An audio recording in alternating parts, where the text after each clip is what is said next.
Human kind এবং animals এদের মধ্যে রিপ্রোডাক্টিভ বায়োলজির অনেক বড় বড় ধরনের ডিফারেন্স আছে। আমি একে একে আসবো। আজকের ডিফারেন্সটা বলার আগে একটা মজার গল্প তোমাদের বলি, অন্যভাবে নিও না। একটি কাপলের 6টি সন্তান ছিল, তার মধ্যে 5টি খুবই সুন্দর দেখতে, একটিকে বেশ কুশ্রী, একটি বেশ কুশ্রী। তো এটা নিয়ে স্বামীর অত্যন্ত ক্ষোভ ছিল। সে রেগুলারলি স্ত্রীকে জিজ্ঞেস করে যে আমাদের সবাইকে সবগুলো বাচ্চাকে এত সুন্দর দেখতে, এত কুশ্রী কেন, এত কুৎসিত কেন? শুনতে শুনতে একদিন স্ত্রী অত্যন্ত বিরক্ত হয়ে বলে ওঠে, কেন বুঝতে পারো না, ওটাই যে তোমার সন্তান।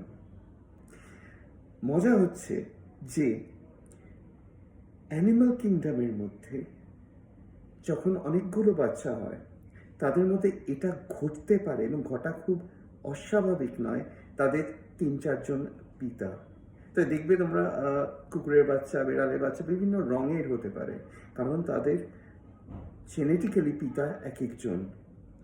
মানুষের ক্ষেত্রে যদি একই প্রেগনেন্সির সময় ইভেন যদি দুটোর বেশি এগ বা দুটো এগ বের হয়, দুজন পুরুষের সঙ্গে একই সময় সহবাস করে, তাহলেও দুটি পিতা হওয়া প্রায় অসম্ভব।